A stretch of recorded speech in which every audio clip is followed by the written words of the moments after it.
Sir வணக்கம் sir. வணக்கம். வீட்டில் நடந்த முக்கியமான நிகழ்வுகளை முதல்ல பேசு, நாட்டில் நடக்கிறதுலாம் அப்புறம் பேசு. ஐஃபோனு, இன்னொரு ஐஃபோனு, இதைத்தான் தேடிட்டு இருந்தாங்களா போலீஸு? பாவத்தை. அம்மாவை கூப்பிடுங்க. ஃபஸ்ட்டு புத்தாண்டு வாழ்த்துக்கள் அம்மா நேயர்களுக்கு தெரிவிக்கிட்டோம். அதன் மூலமாக அதுக்கு பிறகு நம்ம தொடங்கலாம். சரியா இருக்குமாப்பா? கரெக்டாக இருக்குது சார்.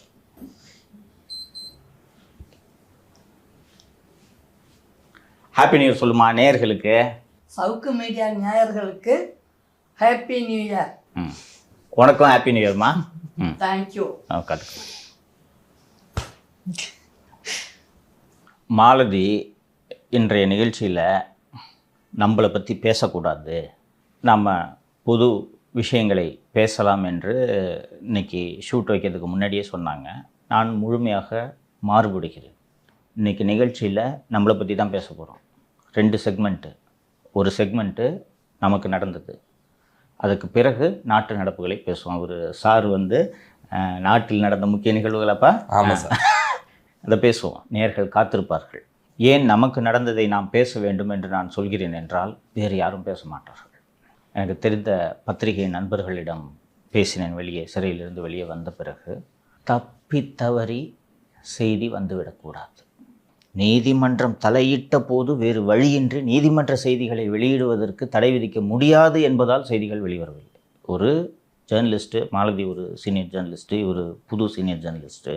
நம்ம வேலையே இதை கண்டறிந்து பேசுவது. அதாவது எங்கே யாருக்கு மனித உரிமை மீறல் நடந்தாலும் பேச வேண்டியது நமது கடமை. அதுக்கு தான் நம்ம பத்திரிகையாளர்னு சொல்லிக்கிட்டு இருக்கிறோம். ஏன்னா அந்த 4th பில்லர் ஆஃப் டெமோக்ரஸி, ஜனநாயகத்தின் 4வது தூண் என்று ஊடகத்தை ஏன் சொல்கிறார்கள் என்றால், லெஜிஸ்லேச்சர், ஜுடிஷியரி, எக்ஸிக்யூட்டிவ், இது 3 தூண். ஓகே, இந்த 3 தூணும் தப்பு பண்ணும்போது இந்த 4வது தூண் நின்று இந்த 3 தூணில் இந்தந்த தவறுகள் நடக்குதுன்னு சொல்லணும்.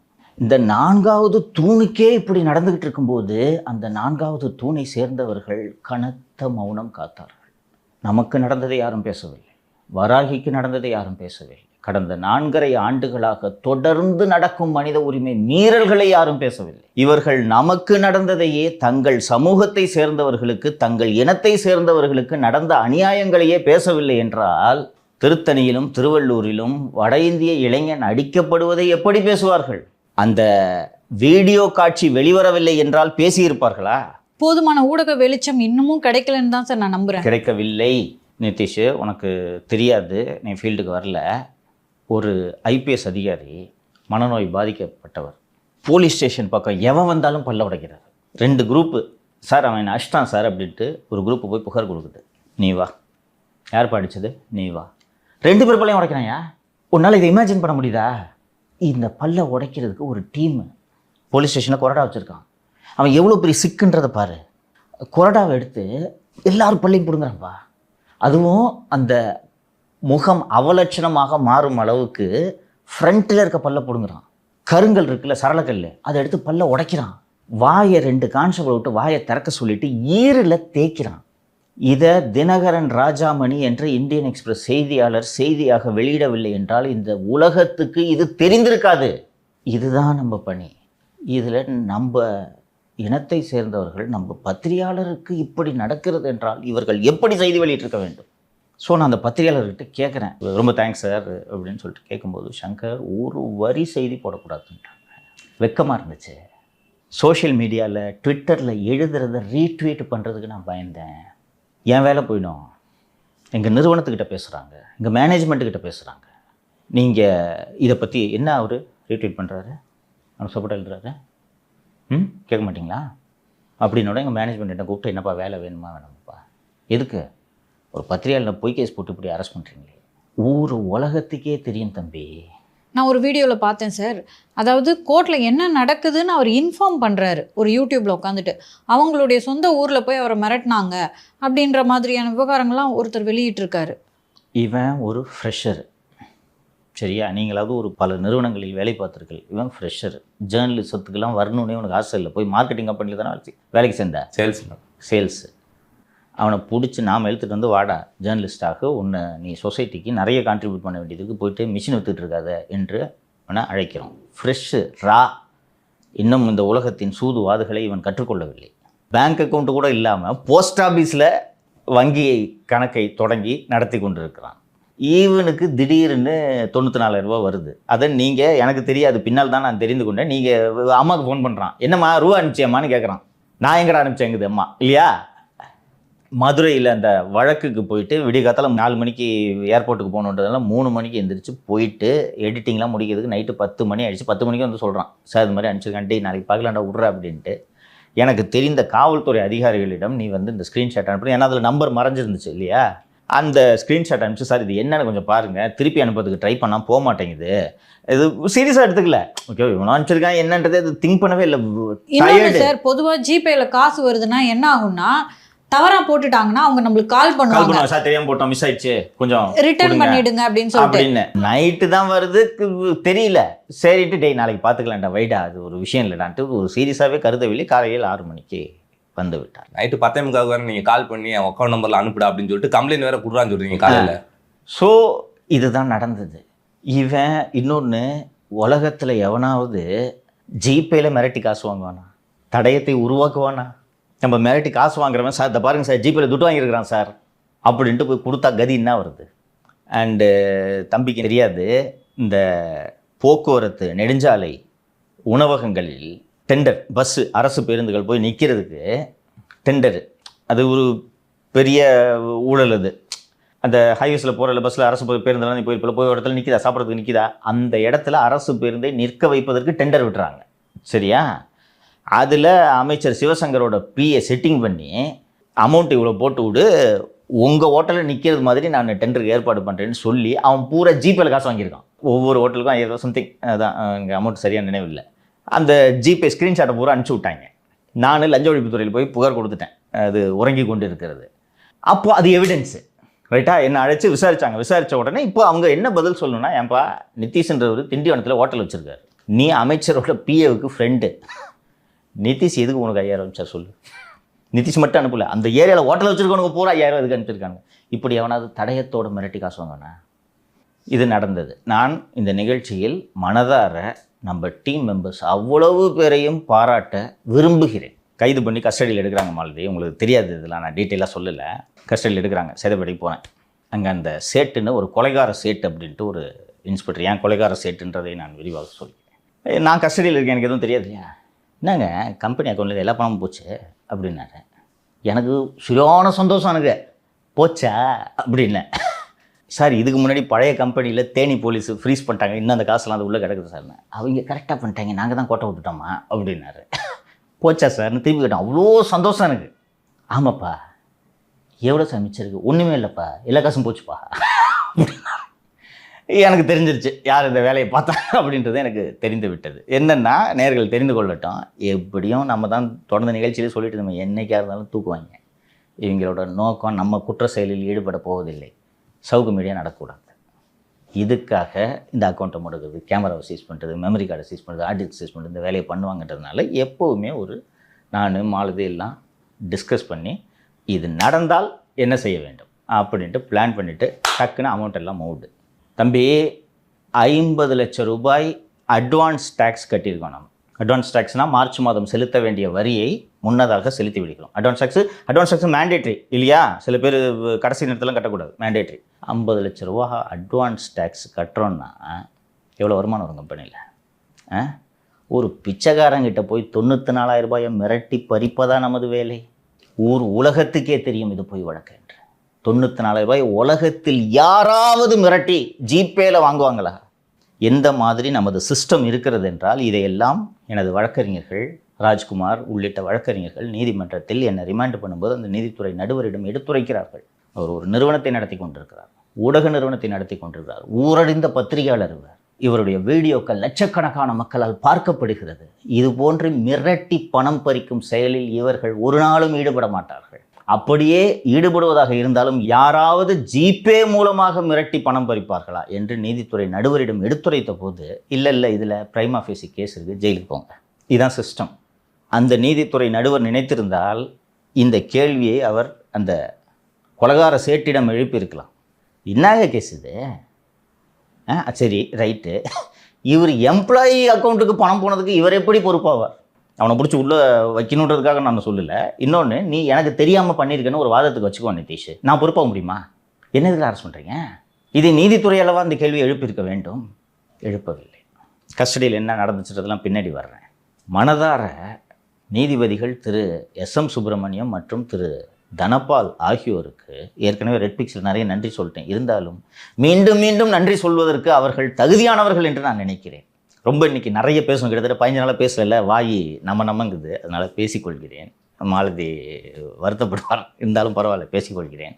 நேயர்கள் தவறாக நினைக்க மாட்டார்கள். எனக்கு வேலை பார்த்த அதிகாரிகள் எனக்கு சொல்லிக் கொடுத்தது, ஒரு அதிகாரி எனக்கு சொல்லிக் கொடுத்தது, வாழ்க்கையில் உண்மை என்றால் மரணம் மட்டும்தான் உண்மை. பிறந்த அத்தனை பேரும் சாக போகிறோன்றதான் உண்மை. அந்த உண்மையை யாரும் மாற்ற முடியாது. கண்டிப்பாக சாக போகிறோம் எல்லாரும், இல்லையா? ஸோ இந்த உயிரோடு இருக்கக்கூடிய இந்த காலகட்டத்தில் சக மனிதர்களுக்கு பயனுள்ள வகையில் நாம் என்ன செய்கிறோம்? அதுதான் நமது வாழ்க்கையை பொருளுள்ளதாக ஆக்குகிறது. இந்த நேரம் கிடச்சிச்சுன்னா அந்த ரெட் பிக்ஸ் இன்டர்வியூவில் கீழே இருக்க கமெண்ட்டுகளை போய் பாருங்கள். நீதிபதி எஸ்.எம். சுப்பிரமணியம் மற்றும் நீதிபதி திரு தனபால் ஆகியோர் வாழ்வாங்கு வாழ வேண்டும். அவர் நன்றாக இருக்க வேண்டும். கடவுள் அவரை ஆசீர்வதிக்க வேண்டும். இன்னும் சில பேர் அவர்கள்தான் கடவுள். அதான் சார், எனக்கு இங்கே ஒரு டவுட் வருது. திரு எஸ்.எம். சுப்பிரமணியமாக இருக்கட்டும், திரு தனபால் அவர்களாக இருக்கட்டும், உங்களுக்கு தான் நிவாரணம் கொடுத்துருக்காங்க, இடைக்கால ஜாமீன் கொடுத்துருக்காங்க ஹெல்த் கிரவுண்டில். ஆனால் மக்கள் ஏன் அதுக்கு நன்றி சொல்கிறாங்க? எங்களில் ஒருவராக அவர்கள் பார்க்கிறார்கள். இந்த சிறையிலிருந்து வெளியே வந்த இந்த 4-5 நாட்களாக தொடர்ந்து நாம் சுற்றி கொண்டிருக்கிறோம். சந்திக்கிற மக்கள் என்ன சொன்னாங்க? அவங்களாம் யார் பார்த்துருப்பீங்க நீங்கள், நான் மிகப்படுத்தி சொல்ல. அத்தனை பேரையும் ஒருத்தர் விடாமல் சொல்கிறேன், கட்டி பிடிச்சிக்கிறாங்க. சார் வந்துட்டீங்களா சார், நிறுத்தாதீங்க சார். வயதான தாய்மார்கள் கொஞ்சுகிறார்கள். உங்களுக்கு கொஞ்சிருக்காங்களா? பிடிச்சி நல்லா இருப்பா, யார் நீங்கள், என்ன பண்ணிட்டீங்க அவங்களுக்கு? இத்தனைக்கும் அவ்வளோ அவதூறுகள் பரப்பப்படுது. People know. எத்தனை முறை சொல்லியிருக்கேன், மக்கள் அறிவாளிகள் என்பதை சொல்லியிருக்கிறேன்.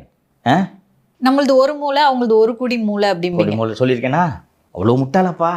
ஒரு வீட்டுக்கு இண்டேன் சிலிண்டர் போடுறதுக்கு வர்றாரு, அவருக்கு வாழ்க்கையே போராட்டம். இப்போ ஃப்ளாட்டில் லிஃப்ட் இருக்குது, அந்த பழைய முதல் ஃப்ளாட்லாம் லிஃப்ட்டே இல்லை, தோலை தூக்கிட்டு வருவாங்கப்பா. வெயிலில் சம்மரில் தோலில் சிலிண்டர், அதுவும் 2 சிலிண்டர் தூக்கிட்டு வருவாங்க.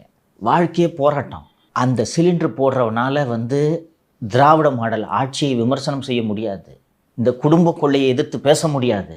ஆனால் நமக்காக ஒருவன் பேசுகிறான், இவன் எனக்கானவன், இவன் என்னில் ஒருவன், எனக்காக இவன் பேசுகிறான். அவனை தூக்கி உள்ளே வைக்கும்போது எப்படி மாற்றி பார்ப்பாங்க? என்னை தூக்கி உள்ளே வச்சோன்னு நீங்கள் எப்படி துடிக்கிறீங்க? அப்படி நீங்கள் என்னை எப்படி பார்க்குறீங்களோ இப்படித்தான் நாட்டின் குடிமக்கள் அத்தனை பேரும் பார்க்கிறார்கள். எனக்கு இந்த அரசாங்கத்துக்கு ஏன் இவ்வளவு புத்தி பேதலித்து விட்டது என்பது உள்ளபடியே புரியவில்லை. இவர்கள் நினைத்து கொண்டிருக்கிறார்கள், இவன் ஒரு தனிநபர், இவனை தூக்கி சிறையில் வைத்து விடுகிறோம், முச்சிடலாம் இதோட கதையை என்று இவர்கள் நினைத்து கொண்டிருக்கிறார்கள். ஆனால் இப்போ நம்ம போகும்போது இந்த பார்த்தாங்க எல்லாருன்னு சொன்னேன்ல, இவங்க அத்தனை பேருக்கும் கோபம் இருக்குது, அத்தனை பேருக்கும். ஒரு பத்திரிகையாளர் நண்பர் அழைத்து சொன்னார், அண்ணே இந்த வாட்டி கிராமத்துலலாம் உங்களோட அரெஸ்ட் உள்ளே போயிருக்குண்ணே. இதுக்கு முன்னாடி டயர் 1 சிட்டி, டயர் 2 சிட்டியில் தானே எல்லாரும் பேசுவாங்க, கிராமத்துக்குள்ளே போயிருக்குண்ணே. ஏன்ப்பா அந்த பையனை திருப்பி பிடிச்சி உள்ளே வைக்கிறான்னு வயதானவர்கள் கேட்கிறார்கள். அவர்லாம் யூடியூபே பார்த்ததில்லை, அவர்கள் கேட்கிறார்கள். அவர்களால் எல்லாம் எதுவுமே பண்ண முடியாது. இந்த சிலிண்டர் போட வரவர் என்ன பண்ண முடியும் இந்த கவர்மெண்ட்டை? ஆனால் அவர் கையில் வாக்கு சீட்டுன்னு ஒன்று இருக்குல்ல, அதை ஏன் இவ்வளவு ப்ரொட்டக்டிவாக எல்லா மக்களும் போய் வெயிலாக இருந்தாலும் பரவாயில்லன்ட்டு போய் வரிசையில் நின்று போகிறது காரணம், உன்னை தண்டிக்கிறேன்டா, உன்னை தண்டிக்கிறேன், 5 வருஷமாக எங்களை எல்லாம் பேச விடாமல் நீ இவ்வளோ அநியாயம் பண்ணியிருக்க, உன்னை தண்டிக்கிறேன்டா. இப்படி 96 ஜெயலலிதாவை தண்டித்தார்கள் மக்கள். அதாங்க சார், இப்போ ரீசெண்டாக ட்ரெயினில் ஒருத்தர் வெட்டுறா மாதிரியான வீடியோ வருது. அதுக்கு கீழே கமெண்ட் பார்த்தீங்கன்னா, போலீஸ் எல்லாம் சவுக்கு சங்கருக்கு பின்னாடி சுற்றிட்டு இருக்கு, அதனால தான் சட்டம் ஒழுங்கு இந்த அளவுக்கு பாதிக்கப்பட்டிருக்கு அப்படின்னு ரிலேட் பண்ணிக்கிறாங்க சார். கீழே கமெண்ட் அப்படி இருக்கு. இதுதான் யதார்த்தம். இதையும் பார்க்கிறார்கள், இதையும் பார்க்கிறார்கள். 10 பருவ இளைஞர்கள். சரியா? என்னால் இன்னும் அந்த வீடியோவை டைஜஸ்டே பண்ண முடியல. ஒரு சக மனிதன், ஏன்பா இந்த ஊர் எப்படின்னா, அதுவும் நம்ம ஊர் செடியை பார்த்தா வாடுறேன்னு பாட்டு பாடின ஊர் நம்ம ஊர். வாடிய பயிரை கண்ட போதெல்லாம் வாடினேன் அப்படின்றாரு வள்ளலார். ஒரு செடி வாடுதுன்னு பாஸ் என்னால் முடியல, அது பாவம். ஒரு சக மனிதனை எப்படி அப்படி அறுவாள் அடிக்கிறீங்க? இது தவறு. இன்னொன்று, அதை வீடியோ எடுத்து போடுறாங்க, அதை ரீல்ஸாக போடுறாங்க. அப்போது இந்த காவல்துறையின் மீது குற்றம் செய்ய நினைப்பவர்களுக்கு அச்சமில்லை என்று தானே பொருள். நானே ஒரு குற்றத்தை செஞ்சு ஆதாரத்தை பதிவு பண்ணி சமூக வலைத்தளத்தில் அப்லோடு பண்ணுறேன்னா எனக்கு இந்த காவல்துறையை பார்த்தும் சட்டத்தை பார்த்தும் அச்சம் போய்விட்டது என்று தானே பொருள். அல்லது அச்சம் இல்லாத அளவுக்கு நான் போதை தலைக்கேறி இருக்கிறேன். அப்போது எந்த அளவுக்கு போதைப் பொருள் நடமாட்டம் இருக்கிறது? நீங்கள் அதையல்லவா தடுக்க வேண்டும். இன்றைக்கி ஒரு பீரியடில் நான்லாம் வந்து டீன்ஸில் இருந்தப்போ 18-19 வயசில் இருந்தப்போ மது அருந்துறது தான் மிகப்பெரிய கெட்ட பழக்கம். புரியுதா? இன்றைக்கி சகஜமாயிடுச்சு. இன்றைக்கி இவ்வளோ கடையெல்லாம் கிடையாது, ப்ரைவேட் வந்து ஷாப்பு. மது அருந்துறது ஒரு பெரிய கெட்ட பழக்கம். அந்த இருக்கிறதுல இந்த கிளாஸில் ஒரு 2-3 ஆறாத்து குரூப் இருக்கும்ல, அவங்க தான் மது அருந்துவாங்க. ஒரு ஊர்லேயே ஒருத்தன் தான் கஞ்சா குடிக்கிறவன் இருப்பான். ஓகேவா? ஏன்னா அது ஒரு மிக அதிகமான போதைப் பொருள். அது ஒரு உச்சம், போதையோட உச்சம்னு வச்சுக்கோ. சாதாரணமாக கிடைக்குதுப்பா இன்னைக்கு. ஆனால் மாசு அவர்கள் சொல்கிறாரே சார், தமிழ்நாட்டில் கஞ்சா புழக்கமே இல்லைண்டு. எந்த உலகத்தில் அவர்கள் வாழ்ந்து கொண்டிருக்கிறார்கள் என்பது தெரிகிறதா? அவர் சொல்லிக்கிட்டே இருக்கிறாரு, கவர்மெண்ட் ஹாஸ்பிட்டல் உள்ள இவ்வளோ பெரிய செடி வளர்ந்துக்குது ஸ்டான்லி ஹாஸ்பிட்டலில். பார்த்தி அந்த செய்தியா? கவர்மெண்ட் ஹாஸ்பிட்டல் அது. இன்னொன்று, இவ்வளோ பெரிய செடி வளர்கிறதுக்கு எவ்வளோ நாள் ஆகும்? ஒரு மினிமம் 2 months ஆகும். சரியா? Minimum 2 months. செடி என்ன அது விதை போட்டு இவ்வளோ தூரம் வளருது. ஏன்டா டேய், கவர்மெண்ட் ஹாஸ்பிட்டலில் கஞ்சா வளர்த்துனுக்குறாங்க, அதுவும் எங்கே ஹாஸ்பிட்டல்லையே வளர்க்குறாங்க. அந்த ஹாஸ்பிட்டலுக்கு பொறுப்பான அமைச்சர் 0 கஞ்சா என்றால் எப்படிப்பட்ட கனவுலகில் வாழ்ந்து கொண்டு இருக்கிறார்கள். ஸோ இந்த கஸ்டடியில் நடந்தது அண்டு அது தொடர்பான விஷயங்களை மட்டும் பேசிவிட்டு முடித்து விடலாம். மாலதி மனது வருத்தப்படும். ஒன்றே ஒன்று சொல்லணும்னு விரும்புகிறேன் சார். நீங்கள் கைதானதுக்கப்புறம் ஆட்டோவில் போனேன், 200 ரூபாய் பே பண்ணணும். அவர் வந்து காசே வாங்கிக்க மாட்டேங்கிறாரு ஆட்டோக்காரரு. அண்ணா ப்ளீஸ் நான் வாங்கிக்கங்கண்ணா அப்படின்றேன். மேடம், இந்த ஆட்டோ எப்படி வந்து பிரசவத்துக்கு இலவசமோ அது மாதிரி உண்மைக்கும் இலவசம் மேடம், நான் காசு வாங்கவே மாட்டேன் அப்படின்னு சொல்லிட்டு இறக்கி விடுறாரு. ரொம்ப வருத்தமாக இருந்துச்சு. என்ன காரணம்னா 200 ரூபாய் சேர்ந்தது தான் அவங்களுடைய சம்பளம். எஸ், சரி, இப்போ புரியுதா? அவர் யார்? அவர் முன்ன பண்ண பார்த்துறீங்களா அவரை? நீங்கள் டிவியில் பேசுகிறீங்க, அதை பார்த்துருக்காரு, அவ்வளோதான். அவருக்கு உங்களுக்கு என்ன உறவு? அவரோட வாழ்க்கைக்கான ஊதியத்தை நான் விட்டு தருகிறேன். இதுதான் மக்களுக்கும் நமக்குமான உறவு. புரியுதா? இது இந்த ஆட்சியாளர்களுக்கு புரியவில்லை. மாலதி, எனக்கு நிறைய அதிகாரிகள் சொல்லியிருக்கிறாங்க, தம்பி ஜெயிலுக்குள்ளே ஏதாவது வச்சுருவாங்க, கவனமாக இரு, கேர்ஃபுல்லாக இரு, வச்சுருவாங்க. நான் இதெல்லாம் பேய் கதைன்னு நினச்சிக்கிட்டு இருந்தேன். அதாவது எனக்கு என்னென்னா, ஹாரஸ் பண்ணுவாங்க, 10 கேஸை போடுவாங்க, குண்டாசை போடுவாங்க, எல்லாம் பண்ணுவாங்க.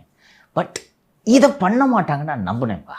பட் எனக்கு இந்த பிளட் டெஸ்ட்டு ரிப்போர்ட்டு வர்ற வரைக்கும் எனக்கு வந்து நான் இது பூரா பேய்க்கதைன்னு நினச்சிட்டு இருந்தேன் தம்பி. ஒவ்வொரு தகவலாக வருகிறது. அதாவது யாரை பற்றியெல்லாம் நாம் பேசியிருக்கிறோமோ அவர்கள் அத்தனை பேரும் ஒன்று சேர்ந்திருக்கிறார்கள்.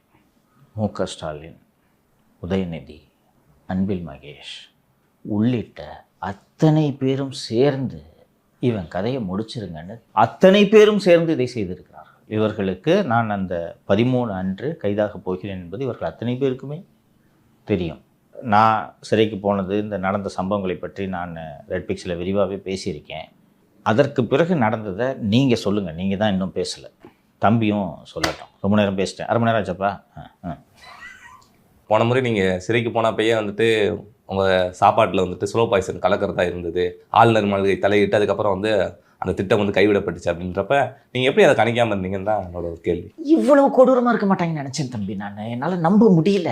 என்னென்னா எல்லாருக்கும் பிடிக்கும்ப்பா. என்ன கவர்மெண்ட் சொல்லுது, சிஎம் சொல்கிறாரு, டெப்டி சிஎம் சொல்கிறாரு அப்படின்றதுக்காக செய்கிறாங்களே ஒளி, அவங்களும் மனுஷங்க தானே. ஸோ அந்தளவுக்கு பண்ண மாட்டாங்க நானும் நினச்சிக்கிட்டேன். அது நடக்காதுன்னு நினச்சிக்கிட்டேன். எனக்கு இன்னும் அந்த திருச்சியில் ராம்ஜி நகர் போலீஸ் ஸ்டேஷனில் வச்சு எனக்கு கஸ்டடியில் வருண்குமார் விஷத்தை கொடுக்கறதுக்கு மெர்க்குரி மிக்ஸ் பண்ணுறதுக்கு முயற்சி பண்ணார்ன்றத எனக்கு காதுக்கு தகவல் வந்துச்சு. பல பேர் என்னிடம் அதை உறுதிப்படுத்தினார்கள்.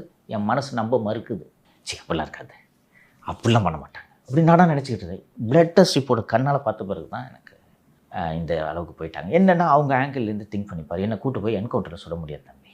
நான் ஆம்ஸ்ட்ராங்கை கொலை பண்ணவன் கிடையாது, ரைட்டா? இல்லை ஒரு வன்முறையான சங்கிலி பறிப்பில் ஈடுபட்டவன் கிடையாது, கொலை செய்தவன் கிடையாது, கொலை முயற்சியில் ஈடுபட்டவன் கிடையாது. அப்போ என்ன போய் கத்தியை ஒழிச்சு வச்சுருந்தார், துப்பாக்கி ஒழிச்சு வச்சுருந்தார், சுட முயற்சித்தார்னு செய்கிறது கஷ்டம். ஒரு ஜேர்னலிஸ்ட்டு நான், சரியா? ஆனால் பிடிச்சி கேஸை போட்டால் நீதிபதி எஸ்.எம். சுப்பிரமணியம் மாதிரி யாரோ ஒருத்தர் வந்து ரிலீஸ் பண்ணி விட்றாங்க. வந்து திருப்பி பேசலாம். ஆஃபீஸர் சீல் வச்சு அக்கௌண்ட் எல்லாம் ஃப்ரீஸ் பண்ணால் திருப்பி எங்கேயாவது கடனை வாங்கி இதே மாதிரி ஒரு ஐபேட் எல்லாம் வாங்கிக்கிட்டு திருப்பி வந்து உட்காந்து பேசுகிறான். ஆஃபீஸ் ஓனரை மிரட்டி காலி பண்ண வச்சுட்டு இவனுக்கு ஆஃபீஸ் கிடைக்காம எவன் வந்து இவனுக்கு அலுவலகம் வாடகை கொடுக்குறதா இருந்தாலும் அவனை மிரட்டி உன்னை குண்டாசில் போட்டுருவான், உன் பில்டிங்கை சீல் வச்சிருவேன்னு சொல்லிட்டு மிரட்டுனா அதையும் மீறி இந்த மாதிரி ஒரு டைனிங் டேபிளில் போட்டுட்டு உட்காந்து வீட்டில் உட்காந்து பேசுகிறான். வாய் இருக்கிற வரைக்கும் பேசிக்கிட்டே இருக்கான். ஸோ இவனை செயல்படாமல் செய்ய வேண்டும். ஸோ அதுக்கு ஆளை வச்சு கொள்றதுன்றது கஷ்டம். என்ன செய்வது? இப்போது நான் நல்லா இருக்கிறேன், இன்றைக்கி டாக்டர்ஸ் வந்து ரெகுலர் செக்கப்புக்கு வாங்க, சரி பண்ணிடலாம், ஒன்றும் சிக்கல் இல்லைன்னு சொல்கிறாங்க. நான் போய் ட்ரீட்மெண்ட் எடுத்துகிட்ருக்கேன். நான் போய் ஹாஸ்பிட்டலில் அட்மிட் ஆகிட்டா இது எப்படி நடக்கும்? இப்போது பட்டத்து இளவரசரை அரியணையில் ஏற்றி அமர வைப்பதற்கு இந்த நிகழ்ச்சி இடைஞ்சலாக இருக்கிறதா? எனக்கு இதோட ஸ்டேக்ஸ் எவ்வளோன்றத நான் உணர்ந்த பிறகுதான் இதை செய்வார்கள் என்பது தெரிகிறது. நீங்கள் மாலதி வரலாறு படிச்சிருப்பாங்க. அண்ணன் தம்பியை வெட்டினதில்லை, கொண்டதில்லை, வரலாறு நெடுக. பட் நம்ம ரொம்ப சின்ன யூடியூப் சேனல் சார். ஒரு தமிழ்நாட்டோடைய தலையெழுத்தையே, அரசியல் எதிர்காலத்தையே நம்மளால் மாற்றிட முடியுமா? ஏன் மாலதி அந்த ஆட்டோ ஓட்டுநர் வந்து அந்த 200 ரூபாய் வாங்க மாட்டேன்னு சொன்னார்? சொல்லுங்கள். அந்த ஆட்டோ ஓட்டுநர் திராவிட மாடல் ஆட்சிக்கு வாக்களிப்பார் என்று நினைக்கிறீங்களா? சொல்லுங்கள். ஈஏல ஒரு பாட்டிமா உங்களை பிடிச்சி கொஞ்சினாங்கன்னு சொன்னீங்களே நேற்று, இங்கே கேகே நகரில் குடும்பத்தோடு வந்திருந்த அந்த பெண்மணி எப்படி என்கிட்ட நடந்துக்கிட்டாங்க? இந்த 4 நாட்களாக எடுத்துக்கொள்ளுங்கள். எத்தனை பேர் நம்மளை சந்தித்து புகைப்படம் எடுத்துக்கொண்டார்கள், கட்டி அணைத்தார்கள். அவர்கள் திமுக வாக்களிப்பாங்கன்னு நினைக்கிறீங்களா? அவங்களெல்லாம் நம்மள மாதிரி சண்டை போட முடியாது, பேச முடியாது, கேமராவில் மூஞ்ச கட்ட முடியாது, போட்டு போட முடியும்ல? போடுவாங்களா? இது ஆட்சியாளர்கள் உணர்வார்களா மாட்டார்களா? இவன் பேச பேச சிக்கல். கிளாம்பாக்கம் பேருந்து நிலைய ஊழலில் தொடங்கி எவ்வளோ ஊழலை நம்ம சேனல் அம்பலப்படுத்தியிருக்கு. ரீசெண்டாக கேஎன்ஆர் கன்ஸ்ட்ரக்ஷன் ஜோசியம் சொன்னேன் என்னப்பா நீங்க நடந்துருச்சு. ஏன் இருக்கா? தாமதமாக நடந்திருக்கு. உங்களை உள்ள தூக்கி வச்சதுக்கு அப்புறம் நடந்திருக்கு. சிக்கல் ஆயிடுச்சு மாலதி. அதுக்கப்புறம் செக் பண்ணேன், தம்பி நிப்பாட்டிட்டாங்க டெண்டர் அப்படின்னாங்க. என்ன சார் ஆச்சு அப்படின்னோடனே, இல்லை பயந்துட்டாங்க சங்கர், இன்னைக்கு டெண்டர் அவார்டு பண்ணியிருக்கோம், பயந்துட்டாங்க. நான் டேட்டோட சொன்னேன் இல்லையா, இன்னைக்கு கேனாருக்கு போகும்போதுன்னு சொன்னேன், நிறுத்திட்டாங்க. ஜெயிலுக்கு போய் சிறையில் இருக்கும்போது எவ்வளோ சைஸாக டெண்டர் கொடுத்தாங்க பார்த்தியா கேனருக்கு. இதை எந்த ஊடகம் தம்பி வெளியிட்டுச்சு? இன்னொன்று, this is the time to go for the kill. இறுதி நேரம். இப்போது ஜனவரி பிப்ரவரியில் நோட்டிஃபிகேஷன் வந்துடும். டெண்டரே விட முடியாது. டெண்டர் விட்டு காசு கொடுன்னு கேட்டாலும் கொடுக்க மாட்டான். நீ தோத்துட்டேன்னா எனக்கு அந்த ப்ராஜெக்ட் அடுத்த வாரம் ரத்து பண்ணிட்டான்னா அதனால் கொடுக்க மாட்டாங்க. கேனாரே ஃபுல் பேமெண்ட் கொடுக்கலையே, அட்வான்ஸ் தான் கொடுத்துருக்காங்க. ஏதாவது பேசுனதில் 10% ஏதோ ஒரு அமௌண்ட் பேசுனேன்னா 5 வாங்கிக்க, 5%. நீ ஆட்சிக்கு வந்த பிறகு இன்னொரு 5% தரேன், இப்போ இவ்வளோ தான் தர முடியும். இது போல் எவ்வளோ ஊழலை வெளிப்படுத்தி இருக்கிறோம். இன்றைக்கி எவ்வளவோ ஊடகங்கள் இருக்குது. இன்பநிதிக்கு என்னப்பா வயசு இருக்கும்? வயசு இருக்குமா? ஒரு 21, 22 இருக்குன்னு நினைக்கிறேன். இருக்கும். அந்த இன்பநிதிக்கு ஏதுப்பா 2 கோடி ரூபாய் காரு? அந்த இன்பநிதி வாங்கின 2 கோடி ரூபாய் காரில் ஒரு முதலமைச்சர் போகிறாருன்னா இது எவ்வளோ பெரிய முறைகேட்டு. கஸ்டடிக்கு போயிட்டு இருக்கும்போது கள்ளக்குறிச்சி மாவட்டத்துக்கு விசிட் பண்ணிட்டு இருந்தார். நான் திருச்சி கஸ்டடிக்கு போயிட்டுருக்கேன். சிஎம் கான்வாய் போகுது, பார்க்குறேன். ரேஞ்ச் ரோவரில் போயிட்டுருக்காரு. 2.25 கோடின்னு நினைக்கிறேன் அந்த காரு. யாருக்காவது கூச்சம் இருக்கா? ஏன் இந்த இன்னோவாலாம் போக மாட்டிங்களா? ஒரு 20 வயசு பையனுக்கு ஏதுப்பா 2 கோடி ரூபாய்? என்ன முகேஷ் அம்பானியோட மகனா? காலேஜ் கூட முடிச்சானா இல்லைன்னு தெரியல. நம்மளுடைய நலன்களை பாதுகாக்கிறதுக்கு தான் சார் அங்கே அவர் சிஎம்மாக உட்காந்துருக்காரு. ஒரு போஸ்ட் ஆஃபீஸில் தான் அக்கௌண்ட் இருக்குது. இதுக்கு வம்படியாக ஒரு 94,000 ரூபாயை அனுப்பிச்சு விட்டுட்டு உயிர் பயத்தை காட்டுறாங்க. பேரலல் வேர்ல்டில் என்ன நடந்துட்டு இருக்கு பாருங்க. ஒரு 20 வயசு பையன் 2.25 கோடிக்கு கார் வாங்கி தாத்தாவுக்கு ப்ரெசென்ட் பண்ணுறாரு. அந்த தாத்தாவுக்கு அபிஷியல் காரை யூஸ் பண்ணுங்கிறாரு. இதை யார் பேசுறது? நீங்கள் கேட்டிங்களே மாலதி, இன்னும் தவுளூண்டு யூடியூப் சேனல் நம்ம அப்படின்னு. இது யார் பேசுகிறா? ஒரு ஊடகம் பேசியிருக்கா? இன்பநிதிக்கு ஏது 2.25 கோடி ரூபா? நேற்று வரைக்கும் சாதாரணமாக ஒரு சினிமா நடிகர்களை எல்லாம் பார்த்து பக்கத்தில் நின்று ஃபோட்டோ எடுத்துக்கிட்டு இருக்கிற ஆகாஷ் பாஸ்கரன் ஒரே நேரத்தில் 4 திரைப்படங்களை எப்படி தயாரிக்கிறாங்க? இப்போ நமக்கு இந்த சினிமா இண்டஸ்ட்ரியோட நிறைய பேர் கூட பழக்கம் இருக்குது. அந்த ஒரு அன்றைக்கி அண்ணன் சுரேஷ் காமாட்சி என்னென்ன பார்த்து பேசினேன். படம் எடுக்குது எவ்வளோ கஷ்டம்னு சொன்னாரா? எடுத்து முடித்து ரிலீஸ் பண்ணுறதுக்குள்ளே தண்ணி வற்றி போகுதுன்றார். தேட்டர் கிடைக்க மாட்டேங்குதுன்றார். எப்படி தம்பி 4 படமும் பெரிய ஹீரோ வச்சு பெரிய பட்ஜெட் படமாக எடுக்கிற? ஏது ராஜா அவனுக்கு இவ்வளோ காசு? யாராவது கேட்குறாங்களா? யார் பேசுனாங்க? இந்த ஒரு அடுத்த வாரம் ரிலீஸ் ஆக போகுது பராசக்தி. சைஸபலாக சில பல கோடிகள் ஆகியிருக்கும். ஏது காசு? இது டாஸ்மாக் காசுன்றது யார்டா பேசுனது? இதுதான் சிக்கல். தொடக்கத்தில் சொன்னேன், எந்த ஊடகத்தையும் பேச விடாமல் சொன்னேன். யார் பேசுகிற மாலதி? சார் நமக்கு நடக்கிறதையே ஒரு எக்ஸாம்பிளாக எடுத்துக்கலாம் சார். வராங்க, கைது பண்ணுறாங்க, வீட்டையே சர்ச் பண்ணக்கூடாதான், சட்டப்படி சர்ச் பண்ணுறாங்க. அனைத்து விதமான மனித உரிமை மீறல்களையும் முறைகேடுகளையும் பண்ணுறாங்க. இன்ன வரைக்கும் சீசர் மகசர் கொடுக்கல, வீட்டிலேருந்து என்னென்னலாம் எடுத்துகிட்டு போனாங்க அப்படின்னு சொல்லிட்டு. இப்படி தான் வந்து காவல்துறை இறங்க போகிறாங்கன்னா இதை பார்த்து ஒரு மனிதர்கள் பயப்படுறதுன்றது இயல்பு தானே சார்? அம்மா வந்து இப்போது புத்தாண்டு சொன்னாங்க, பெண் போலீஸ் ரூமுக்குள்ளே கூட்டிகிட்டு போய் புடவையை அவுத்து செக் பண்ணுறாங்கப்பா. அப்படி என்னப்பா பண்ணுறோம் நம்ம? அம்மா கல் மாதிரி நிற்பாங்க, எனக்கு பயம் இல்லை. ஆனால் ஒரு மகனா அவங்கள இந்த நிலைமைக்கு ஆளாக்கியிருக்குன்னு எனக்கு மனசுக்குள்ளே வருத்தம் இருக்குது. புரியுதா? நான் அவங்களுக்கு பெருசாக எந்த சந்தோஷத்தையும் கொடுக்கல. நான் என்ன தப்பு பண்ணிட்டாங்க? கஞ்சா ஒழிச்சு வச்சுருக்கோமா, மெத்து வச்சுருக்கோமா? பொம்பளை போலீஸை விட்டு ரூமுக்கு கூப்பிட்டு போய் புடவையை ஊற்றி செக் பண்ணுறீங்க, இதுதானே? கண்டுபிடிச்சிட்டிங்களா அந்த ஃபோனை? அப்படி என்ன பண்ணிட்டோம்? இதை அத்தனை பேரும் பார்த்துக்கிட்டு இருக்காங்க. நீ உன் அக்கௌண்ட்டில் 94,000 ரூபாய் வந்திருக்கு, இதானப்பா எஃப்ஐஆர். மாலதி இது ஒரு எஃப்டி, 2 எஸ்பி அக்கௌண்ட்டு, நம்ம கம்பெனியோட எஸ்பி அக்கௌண்ட்டு, ஏன் எஸ்பி அக்கௌண்ட்டு எல்லாம் ஃப்ரீஸ், உன் அக்கௌண்ட்டு ஃப்ரீஸ், ரைட்டா? தேனியில் கடந்த ஆண்டு மே மாதம் போட்ட வழக்கில் மாலதி இது 2 அக்கௌண்ட்டு, அம்மா அது பென்ஷன் அக்கௌண்ட்டு, 1.5 வருஷமாக பென்ஷன் இல்லை அம்மாவுக்கு, பென்ஷன் அக்கௌண்ட்டு, இன்னொரு எஸ்பி அக்கௌண்ட்டு, என்னோட 2 டிமேட் அக்கௌண்ட்டு, கம்பெனி அந்த பழைய கம்பெனி அக்கௌண்ட்டு ஃப்ரீஸு, இன்றைக்கி வரைக்கும் ஓப்பன் பண்ண முடியல. இல்லை, காசு வந்தது என் அக்கௌண்ட்டுக்கு, அப்புறம் உங்கள் அக்கௌண்ட் ஃப்ரீஸ் பண்ணி. அதான் புரியுதா? நிதிஷ்க்கு அனுப்பிச்ச மாதிரி ஏன் எனக்கு அனுப்பல தெரியுமா? என் அக்கௌண்ட் ஆல்ரெடி 2 மாதத்துக்கு முன்னாடியே ஃப்ரீஸ் பண்ணிட்டாங்க. 20/10/2025 ஃப்ரீஸ் பண்ணியிருக்காங்க. இன்னொன்று இந்த கேஸில் சரி நீங்கள் மிரட்டி போய் இவனை வாங்க சொன்னீங்கன்றதான் கேஸ். இதில் என்ன எப்படி சேர்த்துக்கிட்டாங்கன்னு தெரியல. போலீஸ் கஸ்டடியில் 3-4 நாள் கஸ்டடி, கேஸை தவிர எல்லாத்தையும் கேட்குறாங்க. அது சொல்லியிருந்தேன் ரெட் பிக்ஸில். மாலதி அவங்க வீட்டில் இருக்காங்க சார், அவங்க தான் சார் வீட்டு ஓனர், வாடகை இருக்குது. நாங்கள் ஒரு 6 மணிக்கு வந்த முகேஷ் ஜெயக்குமார்னு மீனம்பாக்கம் ஏசி, அவருக்கு பெரிய மனசில் ஜேம்ஸ் பாண்டுன்னு நினைப்பு. அதாவது ஐஸ்கிரீம் அதிகாரியை பர்சனலாக அவரை தேர்ந்தெடுத்திருக்கிறார். அதாவது இவர் நம்ம இந்த கொலகார சேட்டு தான் ஐயோ, ஆனால் இவர் ஜேம்ஸ் பாண்டான் விசாரித்து கண்டுபிடிச்சிருவாங்க. காலையில் 6:30 மணிக்கு நாங்கள் வந்தப்போ வீட்டு உள்ள வந்து உங்கள் பரத், அவர் யார், தங்கச்சி பையன் சார், அவங்க அம்மா இருந்தாங்க, மாலை கட்டினாங்க. அவங்களையெல்லாம் நாங்கள் அரெஸ்ட் பண்ணி விசாரிப்போம். அவங்களுக்கு தெரியும்ல, ஃபோனை விசாரிச்சுங்கன்ட்டு. சரி, அதெல்லாம் 5 காலத்திலலாம் கடந்து வந்தாச்சு, ரைட்டா? இன்னொன்று அப்புறமா இந்த விஷுவல்ஸ் எடுத்துக்கப்பா, ஃபோனு காணான்னு பக்கத்தில் ஐடி பார்க், சரியா? அங்கே உள்ள ஒரு இந்த badminton court, tennis court, turf இருக்குது, அங்கெல்லாம் போய் தர்றாங்க. கீழே இது நம்ம 14வது மாடியில் இருக்கும், ஸ்விம்மிங் பூலில் போய் தர்றாங்க.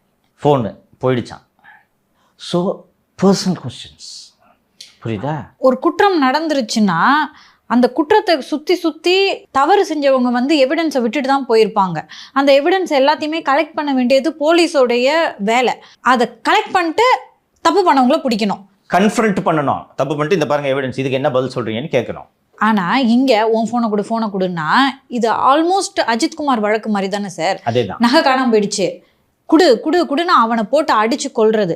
ஸோ இந்த அளவுக்கு தான் இந்த ஸ்காட்லாண்ட் யார்டு தமிழக போலீஸார்கள் வந்து ஸ்கில்ஃபுல்லாக இருக்காங்கன்னா அப்போ இங்கே இருக்க சிட்டிசனோட நிலைமை என்ன?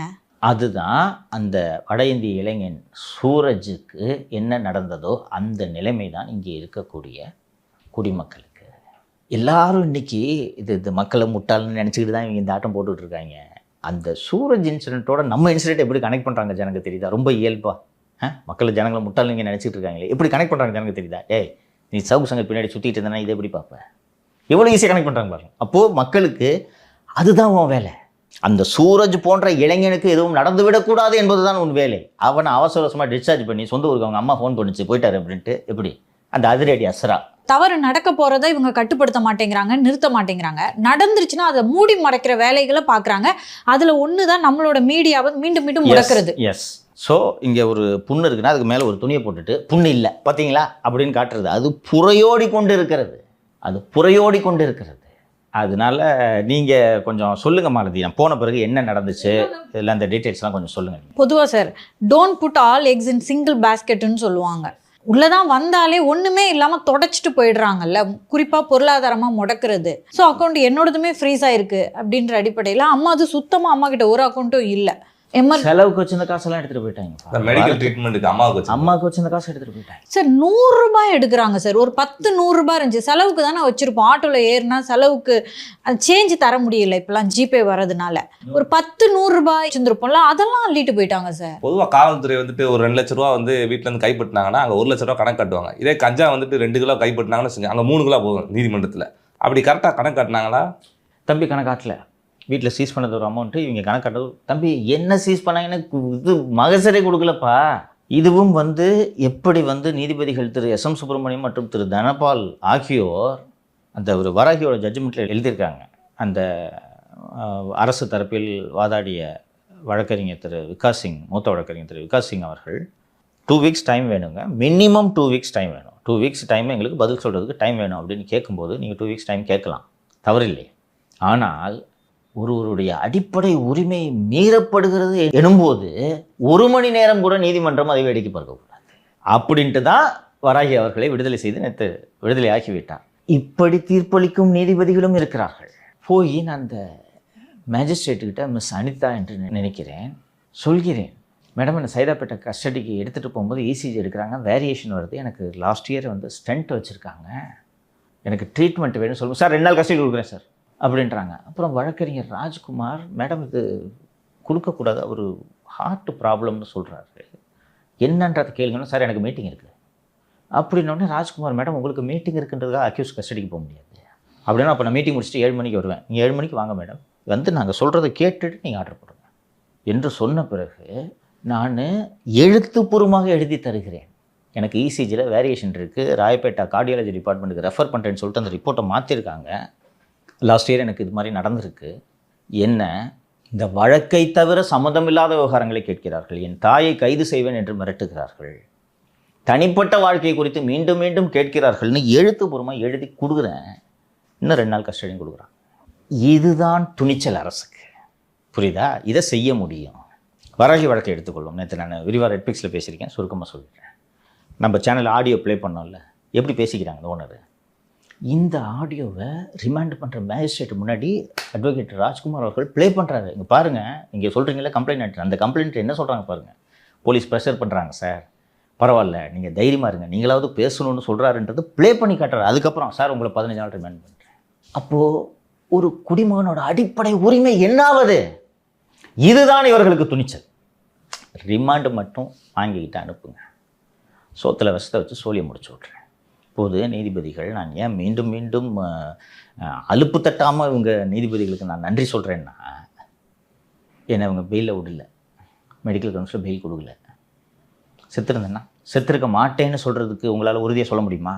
கேம் 1992 அர்ஷத் மேத்தா பார்த்தீங்கன்னா அந்த நியூ இயர் வாக்கில் தான் இறந்து போவார், ஹார்ட் அட்டாக்கின் காரணமாக. ஏன்னா அந்த டைமில் நிறைய போலீஸுங்க லீவில் போயிருப்பாங்க, அவரை கவனிச்சிக்கிறதுக்கு ஆள் இல்லை. ஸோ லிட்டரலாக நியூ இயர் நெருங்க மனம் அவ்வளோ கனமாக ஆயிடுச்சு. என்ன நடக்க பொங்கல் ஹாலிடேஸு கோர்ட் அப்ரோச் பண்ண முடியாது, ஓகேவா?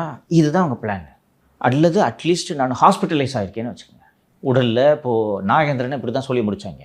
நாகேந்திரன் ரேலா ஹாஸ்பிட்டலில் அவருக்கு ஈரல் மாற்று அறுவை சிகிச்சை நடக்கிறது. அந்த ரேலா ஹாஸ்பிட்டலில் ட்ரீட்மெண்ட் எடுக்கிறேன், ஏன்னா அவங்க ஃபேமிலியில் நாங்கள் துட்டு கொடுத்துக்குறோம், ஏன்னா கவர்மெண்ட் ஹாஸ்பிட்டலில் தான். வம்புக்கு போய் முடிச்சு கொண்டே விட்டாங்க. இப்போ நாகேந்திரன் சொல்லி முடிச்சாச்சு. இப்போது என்னையும் முடிச்சிருந்தா இந்த கேஎன்ஆர் ஊழல் வெளியே வருமா? இந்த குடும்பத்தின் ஊழல் வெளியே வருமா? இன்பநிதியோட கார் விவகாரம் வெளியே வருமா? சிகப்பு பூத நிறுவனத்தோட விஷயம் வெளியில் வருமா? ஆகாஷ் பாஸ்கர்னா யாருன்னு தெரியுமா? வெளியில் வருமா? எவ்வளோ கன்வீனியன்ஸ் பாரு. இதுக்கு நீதிமன்றம் துணை போகிறது என்பது தான் எனக்கு உள்ளபடியே வருத்தம். அவங்க கேள்வி எழுப்பணும், யோ நாயா ஜிபேல காசு வாங்கினான்ட்டு கேஸை தூக்கிட்டு வர்ற? அது மட்டும் இல்லை சார், இப்போ நீதியரசர் திரு எஸ்.எம். சுப்பிரமணியம் கேட்டிருக்காங்கல்ல, நேற்று தான் வந்திருக்கு, ஏங்க இவ்வளோ காலையில் கைது பண்ணீங்க அப்படின்னு. நான் இப்போது தலைமறைவாகக்கூடிய குற்றவாளியா எங்கே ஓடி போகிறேன்? வர்றாங்க, கதவு திறக்கல, தம்பி கதவுல சம்மனை விட்டுட்டு நாளைக்கு ஸ்டேஷனுக்கு வாப்பா, முடிஞ்சு போச்சா? அப்படின்னு அவசரம் எல்லோரையும் கைது செய்து விட்டீர்களா? நீதிபதி திரு தனபால் அவர்கள் என்னுடைய வழக்கு விசாரணையின் போது கேட்கிறார், இவர் இவ்வளோ வேகமாக இப்போ கைது பண்ணீங்களே, அமலாக்கத்துறை கேஸ் ரெஜிஸ்டர் பண்ண சொல்லி மணல் கேஸ்லையும் டாஸ்மாக் கேஸ்லையும் கேஎன்ஆர் மேட்டர்லையும் லெட்டர் எழுதிருக்கு, கேஸ் ரெஜிஸ்டர் பண்ணிங்களா? என்ன பதில் உங்களிடம்? அது பெரிய குற்றமா? நிதிஷ் 94,000 ரூபாய் வாங்கினது பெரிய குற்றமா? எங்கே போகிறான் நிதிஷ்? இது ஒன்றை ரெக்கவரி பண்ண முடியாது இந்த அமௌண்ட்டை. நீ மிரட்டி பணம் வாங்கினது குற்றம் இல்லையா? தீஃப் மற்றும் அந்த நோ நேம் பாரு மவுண்ட் ரோட்டில் பார் வச்சுருக்காங்க, நுங்கம்பாக்கத்தில் பார் வச்சுருக்காங்க. இன்னும் அந்த பாரில் மட்டும் ட்ரக் சப்ளை நடந்துகிட்டு இருக்கு, சரியா? மவுண்ட் ரோட்டில் பார்த்துட்டு பண்ணி எவ்வளோ ரூபா செலவாகும்? ஃபஸ்ட்டு நீயோ நானோ போய் இந்த மாதிரி ஒரு பார் ஆரம்பிக்க முடியுமா? ஃபஸ்ட்டு FL2 லைசன்ஸ் ஈஸியாக வாங்கிட முடியுமா? வாங்கி இன்னொன்று எவ்வளோ செலவு பண்ணணும்? ஒரு சாதாரண நம்ம ஸ்டுடியோக்கே எவ்வளோ செலவாச்சு, எவ்வளோ செலவு பண்ணணும்? அவ்வளோ செலவு பண்ணுறவங்க ஒரு யூடியூப்பை பார்த்து பயந்துக்கிட்டு ஜிபேல போனாடா காசு. அந்த உனக்கு பணம் அனுப்புனது யாருன்னா அந்த இளமுருகன். இளமுருகன். யாருன்னா ஷேக் மட்டுன்னு ஒரு பார் இருந்துச்சு, ஞாபகம் இருக்கா? அந்த ஷேக் மத்துக்கு முன்னாடி நீங்கள் செல்ஃபி எடுக்கிற மாதிரியான ஃபோட்டோஸ்லாம் வெளியே வந்தது. அந்த ஷேக் மந்த் பாரில் வேலை செய்து கொண்டிருந்தவர். அப்புறம் அந்த ஷேக் மந்த் பார் ஊரை இடிந்து விழுந்து ஒரு வட இந்திய தொழிலாளி ஒருவர் இறந்து விட்டதுனால அந்த பார் மூடப்பட்டது. அந்த இளமுருகன் இப்போ இந்த நோனைம் பாரில் வேலை செய்கிற எம்ப்ளாயி. ஃபஸ்ட்டு எம்ப்ளாயி எதுப்பா இவ்வளோ காசு? 94,000 ரூபாய். அண்ட் அந்த எம்ப்ளாயி அந்த இளமுருகன் மூளையில் கட்டி வந்து அறுவை சிகிச்சை செய்யப்பட்டு மிகவும் பலவீனமான ஒரு நிலையில் இருப்பவர் இப்போது நோனைம் பாரில் அந்த பையன் வேலை செஞ்சிட்ருக்கா. அப்படி அந்த ஒரு பார் எம்ப்ளாயி கொடுத்த புகாருக்கு தான் நீங்கள் ஃபயர் இன்ஜின் எல்லாம் கூட்டிகிட்டு வந்து காலையில் இவ்வளோ வேகமாக நடவடிக்கை எடுக்கிறீங்களேடா நீங்கள். இது முழுக்க முழுக்க முதல்வரின் உத்தரவில் நடந்தது. நான் இவ்வளவு குரூரமாக மு.க. ஸ்டாலின் இருப்பார் என்று நான் நினைக்கவில்லை. முத்துவேல் கருணாநிதி ஸ்டாலின் ஆகிய நான் அப்படின்னு சொல்லிட்டு முதல்வர் வந்து பொறுப்பேற்றார் இல்லையா, அந்த டைமில் வந்து அண்ணி அழுதாங்க, 2 சொட்டு கண்ணீர் விட்டாங்கல்ல. நானும் நெகிழ்ந்து போய் 2 சொட்டு கண்ணீர் விட்டேன். பார்த்தீங்களா? அதுக்கு தான் இப்போ இன்னைக்கு காலத்துக்கும் கண்ணீர் விட வச்சுட்டாங்க. ரத்த கண்ணீராக இருக்குது சார். சார் இப்போது வீட்டில் காசு இருக்கலாம், அது ஒன்றும் இல்லீகலான விஷயம் கிடையாது. உங்களை தவிர மீதி 3 பேர் இருக்கணும் போது அந்த காசு எங்களுதான் இருக்கலாம். அதை ஏன் சார் எடுத்துகிட்டு போகிறாங்க? பரத் அவன் தம்பி இன்ஜினியரிங் காலேஜ் படிக்கிறான், ஃபீஸ் கட்ட வச்சு அந்த காசை தூக்கிட்டு போயிட்டாங்கப்பா. அவங்ககிட்ட அந்த காசு இருந்ததே தெரியாதுங்க. அந்த கேஷ் பார்த்தீங்கன்னா லூஸ் கேஷாக இருக்கும், யூஸ் பண்ணி லூஸ் கேஷாக இருக்கும். ஃபீஸ் கட்ட இன்ஜினியரிங் காலேஜுக்கு ஃபீஸ் கட்ட வச்சு அந்த காசு நீங்கள் அக்கௌண்ட் எல்லாத்தையும் முடக்கிடுறீங்க. அப்போ என்ன செலவுக்கு நாங்கள் என்ன பண்ணுறது? தெருவில் நில்லு சாவு. இதுதான் ஸ்டாலினோட எண்ணம். இந்த மாதிரி ஒரு சிஎம் ஒரு ஸ்டாலின், நான் ஸ்டாலினை நேராக சந்தித்து பேசியிருக்கேன். நான் இவ்வளோ மோசமாக இருப்பார் நான் எதிர்பார்க்கலப்பா. இந்த குடும்பமே கொலகார குடும்பம் தம்பி. அண்ணாமலை பல்கலைக்கழகத்தில் 60களில் கருணாநிதிக்கு டாக்டர் முனைவர் பட்டம் கொடுக்குறாங்க. அப்போல்லாம் இப்போ தான் ஆரம்பிக்குது இந்த முனைவர் பட்டம் கொடுக்குற அந்த வழக்கம். ஒரு என்ன கிறிஸ்டர்னு ஒரு டாக்டர் பட்டம்னு ஒருத்தன் பேசினதுக்காக அடித்து கொன்று அவங்க பேரண்ட்ஸு அந்த உடலை பார்த்துட்டு இது என் மகன் உடல் இல்லைன்னு சொல்கிறாங்க தம்பி. இதுதான் இந்த குடும்பத்தோட வரலாறு. அண்ணா நகர் ரமேஷ்னு அதுக்கப்புறமா கூகுளில் தேடு, குடும்பத்தோடு சூசைட் பண்ணாங்க. ஸ்டாலினின் பினாமியாக இருந்தது தான் அவர் செய்த குற்றம். சாதிக் பாஷா இந்த குடும்பத்தோட வேலையே கொலை செய்கிறது தான். இப்படி ஊரில் இருக்கிறவங்களோட இழவெல்லாம் எடுத்துகிட்டு ரேஞ்ச் ரோவரில் பயணிக்கணும். இதுதான் இந்த குடும்பம். ஸோ இந்த குடும்பம் மீண்டும் இதை செய்ய வேண்டும் என்று நினைக்கிறேன்.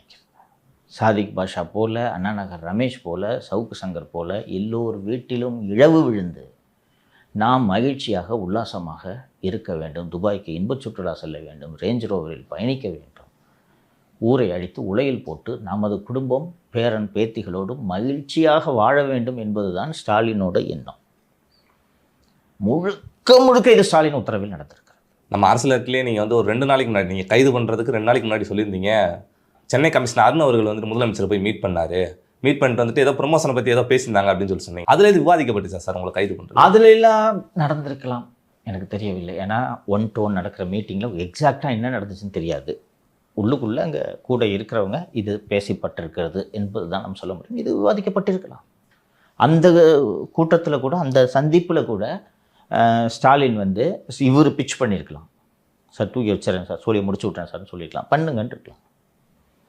முதலில் இவர்கள் போட்ட பொய் வழக்கு அந்த ஒற்றை எழுத்து நிறுவனத்திற்காக திரு கெவின் என்பவரோட வீட்டை இதே மாதிரி காலையில் 6 மணிக்கு போய் வீட்டை கதவுலாம் ஒட்டச்சு தூக்கிட்டு போய் அந்த ஆள் மேலே வரிசையாக கேஸை போட்டு விட்டு எல்லாத்தையும் சீஸ் பண்ணி அவர் குடும்பத்தை நாசமாக்கி அந்த ஒற்றை எழுத்து நிறுவனத்திற்காக போடப்பட்ட அந்த வழக்கு முதல்வர் சம்மதத்தில் நடந்தது என்பது அப்போது எனக்கு தெரியும். அதோட டார்கெட் வந்து கெவின் இல்லை, அதோட டார்கெட் ஆக்சுவலி ஜூனியர். எல்லாரும் சொன்னால் கேட்டுக்கிறாங்க, இவங்க விகடன் குரூப் மட்டும் கேட்கவே மாட்டேங்குதுன்னு. சரி ஏதாவது பண்ணுங்க அப்படின்னு சிஎம் அவர் வாயால் சொன்னது அந்த மீட்டிங்கில் இருந்த ஒரு அமைச்சர் என்னிடம் சொன்னார். சரி பண்ணுங்க ஏதாவது பண்ணுங்கன்னு சொன்ன உடனே அப்போது யார் ஆணையர் என்று நினைவில்லை, டக்குன்னு இது பண்ணி இவர் கெவின் என்பவரை கைது பண்ணி ஜூனியருடன் நோக்கி ஜூனியருடன் எம்டி பேர், எம்டி ஒய்ஃபு பேரெல்லாம் வந்து இந்த எஃப்ஐஆரில் சேர்த்து ஜூனியருடனில் பணியாற்றும் அத்தனை பேரும் அந்த வழக்கில் இதே மாதிரி மிரட்டி பணம் பறித்தார்கள் என்ற ஒரு குற்றச்சாட்டில் பண்ணி கெவினை மட்டும் அரெஸ்ட் பண்ணிட்டாங்க. ஜூனியருடன் எம்ப்ளாயிஸை நோக்கி அவங்க போகும்போது பத்திரிகையாளர் மன்றங்கள் இந்த விஷயத்தை கையில் எடுத்து, நானும் அதில் அக்யூஸ்டு, மாரிதாஸும் அக்யூஸ்டு, அத்தனை பேரும் கையில் எடுத்து பெரும் போராட்டம் இருந்தோம்னா ஐயோ நாங்கள் பண்ணவே இல்லையே அப்படின்னு 5 ஓடியவர் தான் இந்த ஸ்டாலின். ஸோ இப்போது ஸ்டேக்ஸ் எவ்வளோ இருக்குன்னு பார்த்தீங்கன்னா புள்ள சிஎம் ஆகணும், 1.5 லட்சம் கோடி வச்சுருக்காங்க. தோத்துட்டா அவங்க கதி என்ன? இந்த எலெக்ஷனில் தோத்துட்டா அவங்க கதி என்னப்பா? அவ்வளோதான். அதுக்காக ஒரு கொலை பண்ணுறதுன்னா அவ்வளோ பெரிய குத்தமா? ஆட்சியை கைப்பற்றுவதற்காக வரலாறு நெடுக எத்தனை கொலைகள் நடந்திருக்கிறது, இன்னும் புதிதல்லவே. இன்னொன்று சிச்சி இல்லை, கொலைலாம் பண்ணுறது தப்பு, இந்த மாதிரி சோத்தில் விஷத்தை வச்சுலாம் கொல்லக்கூடாதுன்னு விட்டு தோத்துட்டாங்கன்னா எடப்பாடி பிடிச்சி ஜெயிலில் போட மாட்டாரா? அமித்ஷா பிடிச்சி ஜெயிலில் போட மாட்டாரா? அதுக்கு ஒருத்தர் சாவடிக்கிறதுல என்ன போச்சு? இப்போ அண்ணா ரமேஷை கொண்டாங்க, சாதிக் பாட்சாவை கொண்டாங்க, நல்லா தானே இருக்காங்க. விடுதலை வேறு வாங்கிட்டு உட்காந்துருக்காங்களே 2G கேஸில். என்ன ஆயிடுச்சு? துட்டு வாங்கினது ஸ்டாலின், ஜெயிலுக்கு போனது கனிமொழி. நல்லா தானே இருக்குது அந்த குடும்பம். ரேஞ்ச் ரோட தானே போயிட்டுருக்காங்க. பண்ணிட்டு போகிறது. மாலதி காசு இல்லாமல் தெருவில் நிற்கிறதுனால என்ன? உன் அக்கௌண்ட்டை முடக்கிறதுனால அவங்களுக்கு என்ன வந்துச்சு? யார் நீ? நிதிஷ். 8 கோடி விலங்குகளில் நீ ஒரு விலங்கு, அவ்வளோதானே. இந்த விலங்கை பண்ணிட்டு நம்ம நல்லா இருக்கிறதுல என்ன குறைஞ்சு போச்சுன்னு ஸ்டாலின் நினைக்கிறார். அந்த அடிப்படையில் தான் இது நடந்திருக்கு. ஸோ இதுக்கு முன்னாடி வரைக்கும் திரு அருண் தான் காரணம் என்னோட கைதுக்கெல்லாம் அப்படின்ற ஒரு குற்றச்சாட்டை முன் வச்சிங்க. இப்போ திரு ஸ்டாலின் தான் காரணம்னு சொல்கிறீங்களே சார். அருண் அந்த பதவியில் தொடர்ந்து நீடிக்க வைக்கிறது யார்? இதனால் நான் சாவறதுனால, நம்ம நிறுவனம் முடக்கப்படுவதனால பலனடைகிறது அருணா ஸ்டாலினா? ஸ்டாலின். அருணை தேர்தலில் போட்டிடுறாரு. அருண் எல்லாம் கூலிகள். அருணை போல் 100 கூலி வருவாங்க. அருண் போனோன்னா அந்த இடத்துல வேறு ஒரு கூலி வரப்போகிறார். சொல்கிறத செய்யறதுக்கான கூலிகள் இது போல் நூற்றுக்கணக்கில் அவைலபிளாக இருக்காங்க. அப்படி இருக்கும்போது யார் அந்த பதவியில் நியமிக்கிறது? பலனை அறுவடை செய்ய போகிறது யார்? சவுக்கு சங்கர் செத்துட்டான், சவுக்கு மீடியா சுத்தமாக மூடிடுச்சு. இனிமேல் இந்த மாதிரி பேசுறதுக்கு, இத்தனை வழக்குகளை சந்திச்சுட்டு பேசுறதுக்கு ஒருத்தன் கிடையவே கிடையாதுன்னா அதோட பலனை யார் அனுபவிக்க போகிறார்? எந்த குடும்பம் அனுபவிக்க போகிறது? மொத்தமான பலன் இப்போ 15 நாள் நம்ம பேசாமல் இருக்கிறதுனால பலன் அருணுக்கா ஸ்டாலினுக்கா? ஸ்டாலின் தான். சார் நான் ஏன் வந்து நம்ம கதைகளையோ புலம்பல்களையோ சொல்ல வேணாம் அப்படின்னு நினச்சேன்னா, நம்மளோட வேலை அரசியல் படுத்துறது மக்களை. அந்த வேலையை செய்வோம், மீதியை மக்கள் பார்த்துப்பாங்க அப்படின்னு நான் நினச்சேன். ஆனால் வந்து நம்மளுக்கு என்ன நடக்குதோ அதுதான் அடுத்தடுத்து வாய்ஸ்லெஸ் பீப்புளுக்கும் நடக்க போகுது. ஆக்சுவலாக அன்னைக்கு வந்து மேடம் கீ கொடுங்க, காரை செக் பண்ணிட்டு கீயை கொடுத்துட்றோம் அப்படின்னு சொன்னாங்க சார். அப்புறம் பார்த்தா அப்படியே காரையும் எடுத்துகிட்டு போயிட்டாங்க. காரை எடுத்துகிட்டு போனதுக்கான எந்த ஒரு ஸ்லிப்போ எதுவுமே கொடுக்கல. பொதுவாக வந்து காவல்துறை என்ன பண்ணுன்னா, சும்மா வாங்க அப்படின்னு தான் கூட்டிகிட்டு போவாங்க. அதுக்கப்புறம் பார்த்திங்கன்னா அந்த அக்யூஸ்டுங்களோட வாழ்க்கையே மாறிடும். பட் நான் ஃபாரினில் வந்து நெட்ஃப்ளிக்ஸ்லலாம் அந்த சீரிஸ் பார்க்கும்போது அவங்க ரொம்ப ப்ராப்பராக சொல்கிறாங்க சார், நீங்கள் கைது செய்யப்பட்டிருக்கீங்க, நீங்கள் இப்போ எது பேசினாலும் அது உங்களுக்கு எதிராக மாறும், ஸோ நீங்கள் சைலண்ட்டாக இருங்க, அதுக்கான உரிமைகள் உங்களுக்கு இருக்குது அப்படின்னு சொல்லிட்டு. ஏன் சார் இப்படி நேராக வெளிப்படையாக இந்த காவல்துறை செயல்பட மாட்டேங்குது? ஆட்சியாளர்கள் தான் காரணம். ஆட்சியாளர்கள் சரியாக இருந்தால் காவல்துறை சரியாக இருக்கும். இந்த மாதிரி ஒரு வீடியோ ஒரு வட இந்திய இளைஞனை போட்டு அடித்து அருவாளில் வெட்டி ரத்தம் சொட்ட சொட்ட ரீல்ஸ் போடுற அளவுக்கு நாட்டில் சட்டம் ஒழுங்கு இருக்குன்னா நீலாம் எதுக்குடா யூனிஃபார்ம் போட்டுட்டு இருக்கிறேன்னு அந்த அதிகாரியை பார்த்து கேள்வி கேட்கும் முதல்வர் இருந்தால் இந்த தவறு நடக்காது. என்னடி கவர்மெண்ட் ஹாஸ்பிட்டல் கேம்பஸில் 3 அடிக்கு கஞ்சா செடி வளர்கிற அளவுக்கு நீங்கள் என்னடா பண்ணிட்டுங்க? இன்னொன்று என்னென்ன தம்பி, அந்த ஏன் ஸ்டான்லி மருத்துவமனை மிக முக்கியம் என்றால், தமிழகத்திலேயே ஸ்டான்லி மருத்துவமனையில் தான் பிரிசன் வார்டு என்று ஒரு வார்டு இருக்கிறது.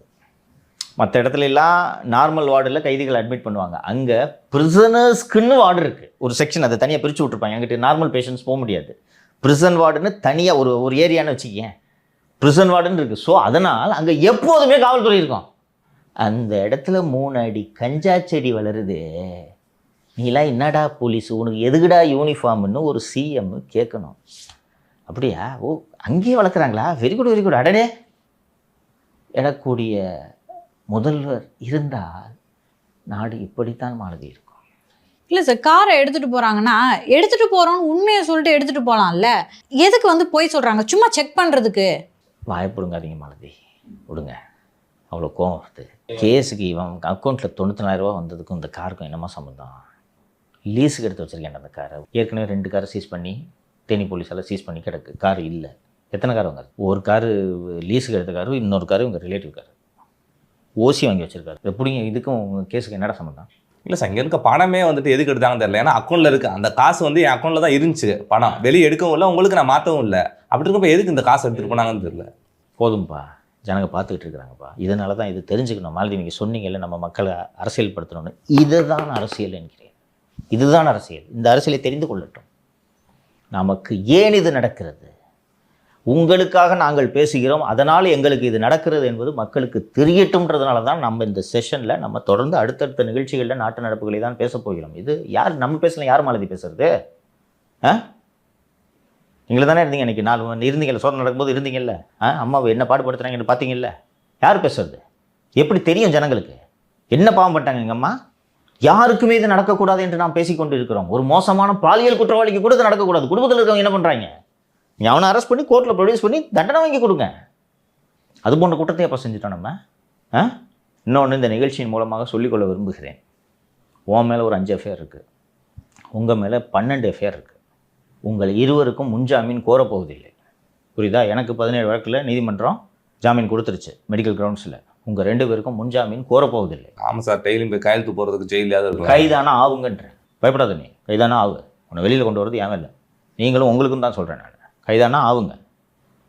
முன்ஜாமீன்லாம் கோரப்போவதில்லை. இது போடுறது பொய் வழக்குன்றது எல்லாருக்கும் தெரியும். நாட்டு மக்கள் பார்த்து கொண்டிருக்கிறார்கள். இதற்கான விடையை இந்த ஆண்டில் மக்கள் கொடுக்க போகிறார்கள். புத்தாண்டு வாழ்த்து கூட சொல்லாமல் புலம்பலை தொடங்கி விட்டோம். ஸோ இப்படியான ஒரு புத்தாண்டில் எல்லாரும் சேர்ந்து இருப்போம் அப்படின்னு நான் நினச்சி கூட பார்க்கல. இப்போ இருக்கிறதே ஒரு பெரிய ப்ரிவிலேஜாக தோணுது சார். ஸோ இது வந்து வெறும் நியூ இயரில் நம்மளுக்கு லிட்டரலாக ஹாப்பி நியூ இயர் தான் இது. ஸோ மக்களுக்கும் நம்ம ஹாப்பி நியூ இயர் சொல்லலை. குறிப்பாக நம்மளுக்கு நிறைய பேர் ஆக்சுவலி சப்போர்ட் பண்ணாங்க இவ்வளோ துயரமான காலங்களில். அவங்களுக்கு எல்லாருக்குமே நன்றி. நம்மளே இது நிறையா பேசிட்டோம். ஸோ தனித்தனியாக சொல்ல முடியல. குறிப்பாக நீதியரசர்கள் திரு எஸ்.எம். சுப்பிரமணியம் அவர்களுக்கும் தனபால் அவர்களுக்கும் என் சார்பாக நன்றி, மிகப்பெரிய நன்றி. நன்றி. நிறைய வழக்கறிஞர் திரு ராமமூர்த்தி, வழக்கறிஞர் திரு கௌதம், ராஜ்குமார் பாண்டியன், நிறைய வழக்கறிஞர்கள், ஒரு கிறிஸ்டபர், ஏராளமான அதான் சார், 1-2 பேர் விட்டு போயிட்டா வருத்தப்படுவாங்க. அதனால சொல்ல வேண்டாம் நினைக்கிறேன். வேண்டாண்டு விட்டேன். பத்திரிகையாளர் இதெல்லாம் இவ்வளவு மிரட்டல்களெல்லாம் தாண்டி குரல் கொடுத்த பத்திரிகையாளர்கள் எதிர்முகாமில் இருந்தாலும் இவனை திருப்பி நீங்கள் சங்கருக்கு இப்படி பண்ணுறது தப்பு என்று பேசிய எம்பி திரு கார்த்தி சிதம்பரம், மருத்துவர் ஐயா சிறையிலிருந்து வெளியே வந்தோன்னா கண்ணு நல்லா இருக்கியா, என்னப்பா இப்படி பண்ணுறாங்க, தீர்மானம் நிறைவேற்றினாங்க. தீர்மானம் நிறைவேற்றியிருக்கிறார்கள். திரு பிஜேபி தலைவர் திரு நயினா நாகேந்திரன், அதிமுக பொதுச் செயலாளர் கண்டித்து அறிக்கை வெளியிட்டிருக்காரு. எவ்வளோ பேர் பார்த்தீங்களா? இவ்வளோ பேர் இருக்காங்க மாலதி. அதனால தான் நம்ம நிறுத்தாமல் இன்றைக்கி இவ்வளோ கஷ்டத்துக்கு நடுவில் வீட்டில் உட்காந்து இன்றைக்கி ஷூட்டு நடத்திட்டு இருக்கோன்னா இவர்களுக்காக நாம் பேச வேண்டும். சாமானிய மக்களுக்காக நாம் பேச வேண்டும். உங்களுக்கு அந்த 200 வாங்க மாட்டேன்னு சொன்னார்ல ஆட்டோக்காரர், அவருக்காக நாம் பேசணும். கேஸ் சிலிண்டர் போடுறதுக்காக பேசணும். ஜொமேட்டோவில் டெலிவரி பண்ணுறவனுக்காக நம்ம பேசணும். புரியுதுங்களா? நிறுத்தக்கூடாது நம்ம பேசுறது. இந்த ஒரு குடும்பம் பண்ணுற இந்த கூத்துக்காக 8 கோடி மக்களுக்காக நாம் பேசுவதை ஒருபோதும் நாம் நிறுத்தக்கூடாது. நாம் நிறுத்தப் போவதும் இல்லை. அதனால் இந்த வருஷம் தமிழக மக்களுக்கே மிகச்சிறப்பான ஆண்டாக இது அமையப்போகிறது. அதனால் அடுத்தடுத்த நிகழ்ச்சிகளில் நாம் அரசியல் டெவலப்மெண்ட்ஸ் உள்ளிட்ட பல்வேறு விவகாரங்களை நாம் அப்டேட் பண்ண போகிறோம். நேயர்களுக்கு மனமார்ந்த புத்தாண்டு வாழ்த்துக்களை தெரிவித்துக் கொள்கிறேன். உங்களுக்கும் புத்தாண்டு வாழ்த்துக்கள். ஜெயபிரகாஷ் தான் ரொம்ப வருத்தமாக இருக்கும். சார் ஒரு 2 மாதம் வரமாட்டார், ஜாலியாக லீவில் இருக்கலாம்னு நினச்சேன், வந்துட்டோம் அப்படின்னு. அது புத்தாண்டு அதுவுமா வேற கூப்பிட்டு அது வேறு அன்றைக்கி நியூ இயர் அன்றைக்கி வந்து உயிர் எடுக்கிறாருன்ட்டு உனக்கு தானே கஷ்டம். ரைட்டு, சரி, வாழ்த்துக்கள். நன்றி. நன்றி சார்.